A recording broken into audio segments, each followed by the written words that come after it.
मामला तो इतना जघन्य है कि अगर कोई वास्तविकता में उस दर्द को महसूस करे तो वो रो पड़ेगा। इतना दर्दनाक है कि एक माँ क्योंकि माँ और पिता एक ऐसा रिश्ता है, बच्चों के लिए वो सुरक्षा कवच होते हैं, छाया होते हैं, हीरो होता है पिता और माँ ना।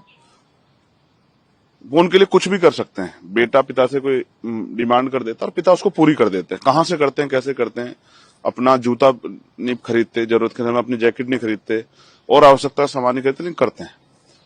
उस बेटी को कुछ दरिंदे उठा के ले जाने की कोशिश कर रहे थे, उसकी असहमति के कारण, असहमति के बावजूद।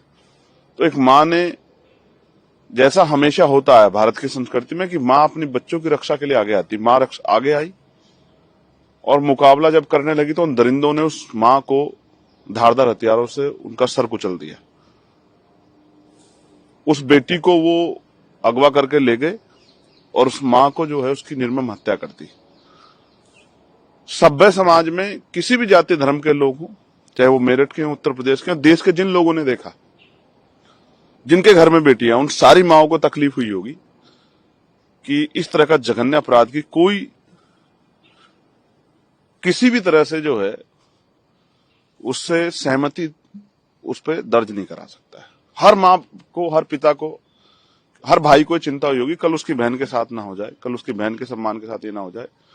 हर माँ को दर्द हुआ होगा और हर माँ ने इस पीड़ा को महसूस किया होगा।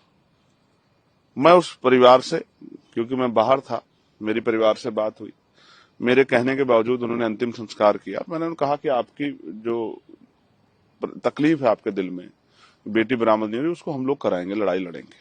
पुलिस प्रशासन 24 घंटे का समय हमसे मांगा था, परसों रात वो समय पूरा हुआ, कल हम लोग मिलने जा रहे थे। जानबूझ के ऐसा क्या है उस गांव में जिसको छिपाया जा रहा है? लड़की का भाई बयान दे रहा है, लड़की के पिता रो रहे हैं। जब इतनी पीड़ा में थी तो मेरा एक नैतिक कर्तव्य है, और मेरा नहीं, हर व्यक्ति का, जो बहन बेटियों के सम्मान की लड़ाई लड़ना चाहता है, कि उनको जाके उस दर्द को बांटना चाहिए, उनकी मदद करनी चाहिए। मैं अपने कर्तव्य को पूरा करने जा रहा था, मुझे गाजियाबाद में रोक लिया गया, फिर मुझे खोड़ा के आसपास रोक लिया गया, फिर उसके बाद हापुड़ वाला जो कट है वहां रोक लिया गया, और लगातार जिस तरह से फिल्मी वो होता है, मेरी गाड़ी के सामने लाके गाड़ी लगा देना। फिर मजबूरी में मुझे ऐसा लगा कि कोई बड़ी घटना ना घट जाए, मैं बाइक से चला गया। पुलिस मुझे खोजती रही और मैं एक साथी के साथ बाइक से टोल पर पहुंचा। मेरी समझ में नहीं आ रहा है कि उत्तर प्रदेश में ऐसा क्या हुआ है कि एक चुनावा सांसद अपने परिवार से नहीं मिल सकता, जिसमें परिवार ही डिमांड कर रहा है। क्योंकि रात मेरी उनसे वीडियो कॉल पे बात हुई, वो रो रहे थे कि आपको आना पड़ेगा, आपको आना पड़ेगा। वो भय के साए में, मैं गारंटी दे कह सकता हूं, उनके पिस्टल उनके सर पे लगी हुई है, वो बंदूकों की नोक पे है, इसलिए वो रो रो के इंतजार कर रहे हैं कि चंद्रशेखर वहां जाए। लेकिन ये गूंगी, बहरी और तानाशाही सरकार नहीं चाहती कि चंद्रशेखर जाके उन परिवारों की आवाज उठाए। मैंने कल फेसबुक लाइव के माध्यम से मांग की थी कि मुझे डर है, क्योंकि जिस तरह के हमारे सूत्रों से पता लगा कि बेटी गुंडों के पास ही थी, अपराधियों के पास ही थी, तो मुझे डर है कि उस बेटी से जबरन उसको डरा के उसके अपने फेवर में बयान न दिलवा दी जाए। इसलिए मेरी मांग है कि उस बेटी को एक बार परिवार से मिलाया जाए, क्योंकि उस बेटी को नहीं पता क्या क्या हो गया है, उस बेटी की जानकारी में नहीं है, उस बेटी को क्या बीत रही है, वो किस सिचुएशन में, उसको कितना डराया गया है। क्योंकि उसका एक बयान मैंने सुना है कि मेरे परिवार की हत्या का डर दिखाकर कि उनकी हत्या कर दूंगा, ये गुंडा आरोपी मुझे लेके गया है। तो मैं चाहता हूं कि उसका डर तब निकलेगा जब परिवार के सामने वो बेटी आ जाएगी और फिर उसके बयान हो। और एक मेरा जो सबसे बड़ा डर है, जिस तरह के बयान उसके भाई और पिता के हैं, वो गांव उनके लिए सेफ नहीं है। मैं सरकार से मांग करता हूं कि उनको शहर में, क्योंकि उस डर के साए में ना वो कानूनी लड़ाई लड़ पाएंगे और ना ही इस अपमान के साथ वो वहां रह पाएंगे। क्योंकि कल वो मुझसे कह रहे थे, उनका भाई मुझसे रात वीडियो कॉल पे कह रहा था कि माँ तो मारती है, आप माँ को तो नहीं देख पाए, लेकिन पिता को भी मार देंगे, आप आ जाओ। इसलिए मैं चाहता हूं कि मैं मुख्यमंत्री योगी आदित्यनाथ से मांग करता हूं, ठाकुर योगी आदित्यनाथ जी से मांग करता हूं कि वो उस परिवार को सुरक्षित करने के लिए, अगर वास्तविकता में उनके अंदर इतना सा भी न्याय का चरित्र है, तो उसको वहां से, गांव से निकाल के, उस जातंकवादी, उस जातीय ईर्षा से भरे गांव से निकाल के उस परिवार को मेरठ में एक मकान रहने की व्यवस्था करा दे, जिससे कि वो परिवार अपनी आगे की लड़ाई लड़ सके। तो आप क्या आऊंगा, जब तक मैं अपने परिवार से नहीं मिलूंगा, उनके हालात नहीं जानूंगा। मैं यही समझने की कोशिश कर रहा था कि वहां मीडिया को बैन कर दिया जाने से रोक दिया। क्यों रोक रही थी पुलिस? क्या कर रही थी? क्या कुछ नहीं है उनके पास कहने को। ऐसा लगता है कि मुख्यमंत्री ने उनको आदेश दिया, क्योंकि सिर्फ मेरठ की पुलिस नहीं थी, सहारनपुर की पुलिस, गाजियाबाद की पुलिस, जिस रास्ते से मैं जा सकता था वहां की पुलिस सक्रिय थी मुझे रोकने के लिए। इसका मतलब मेरठ नहीं था, सिर्फ डिस्ट्रिक्ट मेरठ नहीं था। इसका आदेश उत्तर प्रदेश मुख्यमंत्री की तरफ से आया कि चंद्रशेखर को वहां नहीं जाने देना, क्योंकि चंद्रशेखर अगर वहां जाएगा तो होगा क्या, उस परिवार में बल पैदा होगा और वो अपनी बात को मजबूती से कह पाएगा, अपनी लड़ाई को मजबूत लड़ पाएगा। और सरकार नहीं चाहती कि कमजोर वर्गों में दलित, पिछड़े, मुसलमान अपनी लड़ाई को मजबूत लड़ सके। वो उनको दबा डराकर, यानी कि हम आपको मारेंगे भी और रोने नहीं देंगे, इस तरह की तानाशाही। मीडिया को क्यों नहीं जाने दे रहे हो? क्या छिपाना चाह रहे हो? बीजेपी के नेता तो कल भी वहां गए हैं, तो ऐसा क्या था कि एक चुनावा सांसद वहां नहीं जा सकता?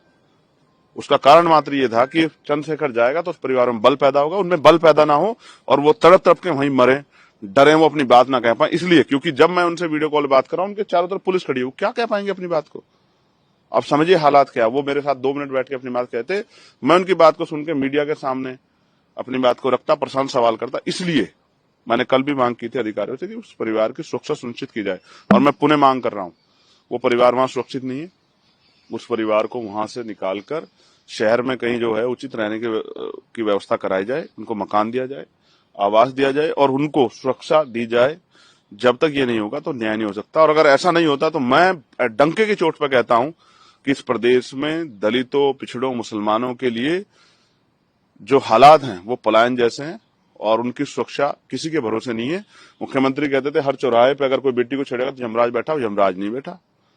गुंडों को संरक्षण करने वाले सरकारी नेता और उनके आगे मजबूर, जिस खाकी का हम लोग दिल से सम्मान करते हैं, वो खाकी मैंने मजबूर कल देखी।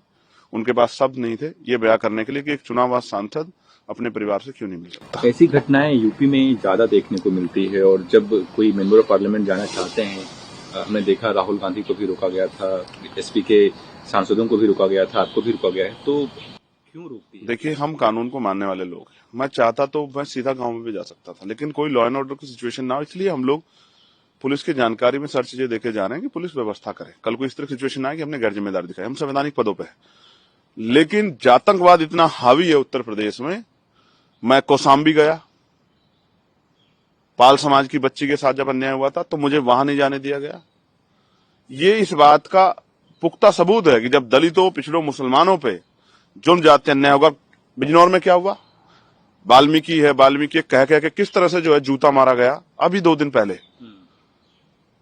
सब आपके सामने है। जिस तरह का अन्याय यहां दिल्ली में क्या हुआ, किस तरह से बुलडोजर चला के जो है लोगों के अधिकारों को, लोगों की आवश्यक चीजों को निस्तानाबूद कर देगा। ये सब हम देख रहे हैं कि किस तरह का जुल्म उत्तर प्रदेश और देश में दलितों, पिछड़ों, मुसलमानों पे, आदिवासियों पे हो रहा है। इस अन्याय को सहने वाला नहीं है ये कमजोर समाज। ये उठ के खड़ा हो जाएगा, और जिस दिन ये उठ के खड़ा होकर इन्होंने कहीं चंद्रशेखर आजाद पे को जिस तरह भरोसा करके ताकत दी और ताकत बढ़ा दी, तो किसी गुंडे की हिम्मत नहीं रहेगी किसी बहन बेटी का अपमान कर दे या इनको या इनके धार्मिक स्थलों को नुकसान पहुंचाते। मैं आज इस बात की गारंटी देता हूं। प्राइम मिनिस्टर बन सकती है। अब बीजेपी के लोग कह रहे हैं कि ये हिंदू राष्ट्र है, हिंदू ही प्राइम मिनिस्टर बनेगा। इस पूरे प्रकरण को आप कैसे देख रहे हैं? आप क्या समझते हैं? देखिए, पहली बात, लोकतांत्रिक व्यवस्था है, मेजोरिटी जिसके पास होगी वो प्राइम मिनिस्टर बन सकता है। कुछ सीमित बाध्यताएं, ऐसा बहुत कुछ नहीं है, बन सकते हैं लोग, लेकिन ये हिंदू राष्ट्र नहीं है। मैं आपकी जानकारी के लिए स्पष्ट कर दूं, बीजेपी वाले, अगर कोई बीजेपी का नेता इस बात कह रहा है, हालांकि मुझे नहीं पता किसने कहा है, तो आप ये समझ लीजिए कि वो उसकी आस्था संविधान में नहीं है, कानून में नहीं है। इस देश के जो क्रांतिकारी थे, जो देश के जिन्होंने देश के लिए बलिदान दिया, उनमें नहीं है। उनकी मान्यता जो 2 नेशन थ्योरी के लोग थे, जो धर्म के आधार पर बंटवारा जिन लोगों ने किया था, उनके साथ उनकी मान्यता है। क्योंकि जो संविधान को मानने वाले व्यक्ति, संविधान के प्रेम्बल में इस बात को स्पष्ट किया गया है कि ये सेकुलर राष्ट्र है। ये किसी भी, चाहे ना हिंदू, ना मुसलमान, ना सिख, ना ईसाई, ना दलित, किसी का राष्ट्र नहीं है, सबका राष्ट्र है। और अगर इसको कोई जानबूझ के बार बार ये कह रहा है तो वो अपने राजनीतिक एजेंडे के जरिए कह रहा है, राजनीतिक एजेंडे को कामयाब करने की कोशिश कर रहा है। और ये अन्याय जो है और ये संविधान पे हमला खुली आंखों से देखा जा रहा है। ये डिक्टेटरशिप है, ये कमजोरों को दबाने की। अभी अगर किसी से आप डिबेट कर लो, कोई बड़े से बड़ा नेता आ जाए भारतीय जनता पार्टी को, मुझसे डिबेट करके बताए कि उनके हिंदू राष्ट्र में दलितों, पिछड़ों, आदिवासियों, मुसलमानों की क्या जगह है, क्या उनको संवैधानिक अधिकार मिलेंगे नहीं मिलेंगे, या पुनः उन पे वही चीजें थोप दी जाएंगी जो चीजें मनुस्मृति के अकॉर्डिंग उनके ऊपर पहले से लागू की गई थी कि वो संपत्ति नहीं रख सकते हैं, वो धार्मिक स्थलों पे नहीं जा सकते हैं, वो बहन बेटियों के उनके सम्मान की रक्षा के लिए उनको चैलेंज करना पड़ेगा, और तमाम तरह की और बाध्यता है कि वो शिक्षा नहीं ले सकते हैं, वो शिक्षा दे नहीं सकते हैं, और तमाम तरह के वो जो ऑब्जेक्शन उनके ऊपर लगे थे, क्या वो दोबारा इस देश में लागू होने वाले? पूरा बीजेपी का हिंदू राष्ट्र खोखला है, और वो हिंदू राष्ट्र सिर्फ और सिर्फ दलितों, पिछड़ों, आदिवासियों को और जो बाकी जो अन्य धार्मिक अल्पसंख्यक है उनको निस्तानाबूद करके इस देश को पुनः उसी व्यवस्था पे लेके आने का जिस व्यवस्था से महापुरुषों ने उस देश के संविधान जो संविधान बनाने वाली जो पूरी टीम थी, जिनमें बाबा साहब अम्बेडकर जो अग्रणी थे, बाबा साहब अम्बेडकर जो नायक थे, उनकी पूरी सोच पे हमला करने का काम ये सरकार कर रही है। प्राइम मिनिस्टर मोदी गुजरात में शामिल हो रहे हैं। जो मंदिर है सोमनाथ स्वाभिमान पर्व, उसमें भी वो पार्टिसिपेट कर रहे हैं, कैसे देखते? करना चाहिए, उन पे बहुत समय है, उनके पास बहुत समय है। देश में तो और कोई दिक्कत है नहीं, बेरोजगारी देश में अब नहीं है, महंगाई खत्म होगी, कोई उस तरह की जो एजुकेशन व्यवस्था बहुत अच्छी होगी, हेल्थ सेक्टर बहुत अच्छा हो गया, एक्सीडेंट नहीं हो रहे हैं, बढ़िया सड़कें बन गई हैं, तमाम तरह की कोई परेशानी नहीं है। टैरिफ वैरिफ अमेरिका हमारे पर अब कुछ नहीं कर, सब डर गए हमसे क्योंकि हम विश्व गुरु हो गए। उन प्राइम मिनिस्टर, जिस देश के प्राइम मिनिस्टर इतना समय है कि वो कई कई घंटे, कई कई दिन धार्मिक कार्यक्रम में दे सकता है, उस देश को चिंता करने की जरूरत नहीं, उस देश का बेड़ा गर्क होना में कोई ज्यादा बहुत समय नहीं लगने वाला। ये धार्मिक अंधता, देखो एक बात आप जानो, धर्म सबका अधिकार है, प्राइम मिनिस्टर हो या कोई आम आदमी, सब शामिल हो सकते हैं, लेकिन सिर्फ धर्म के आधार पर देश चल जाएगा ये संभव नहीं है। अगर मजदूर मजदूरी नहीं करेगा तो उसके पास पैसा नहीं आएगा, पैसा नहीं आएगा तो उसके पेट में रोटी नहीं जाएगी, उसके घर के उसके बच्चों की आवश्यकताएं पूर्ति नहीं होगी। मैं अच्छा लगता है कि प्राइम मिनिस्टर यात्रा निकालते रोजगार बेरोजगारी के ऊपर, उस यात्रा में शामिल होते जो बेरोजगार यात्रा निकाल रहे हैं, जो उन पर डंडा पड़ रहा है उसमें शामिल होते, तो उसमें तो शामिल नहीं हो रहे हैं। बहुत सा सारी चीजें, महंगाई जिस तरह से जो है मार रही है लोगों को, जिस तरह लोगों को रोजगार न मिलने का प्लान करना पड़ रहा है, इन सब चीजों पे कब प्राइम मिनिस्टर बोलेंगे? तो वहां तो चुप्पी है बहन बेटियों के जुर्म जाति अन्याय पे। और वो कहां गए सब लोग जो बेटी बचाओ बेटी पढ़ाओ का नारा दे रहे थे, अब कहां गए वो सब लोग? जब उत्तर प्रदेश इतने बड़े जो देश के बराबर है, इतने बड़े सूबे में दलितों की बेटियों को कुचला जा रहा है, उनको दिन दहाड़े अगवा किया जा रहा है, कहां गए वो सब लोग? सब ठंडे हो गए। ये हिंदू राष्ट्र है? क्यों नहीं आए विश्व हिंदू परिषद के लोग? क्यों नहीं आए बजरंग दल के लोग? क्यों नहीं आए आरएसएस के लोग उस बेटी की रक्षा के लिए? क्यों उस बाप को रोना पड़ रहा है? तो आपका हिंदू राष्ट्र ये यहीं समाप्त हो गया। यूपी में एसआईआर हुआ है, काफी चर्चा, वोटर एडिशन डिलीशन की बात कर रहे हैं, आप क्या समझते हैं? अखिलेश यादव ने तो कहा है कि जो एसआईआर जो पब्लिश करता, जो एसआईआर हुआ है, जितने वोटर्स ऐड हुए हैं, कटे हैं, पब्लिश करने से पहले बीजेपी के पास लिस्ट थी।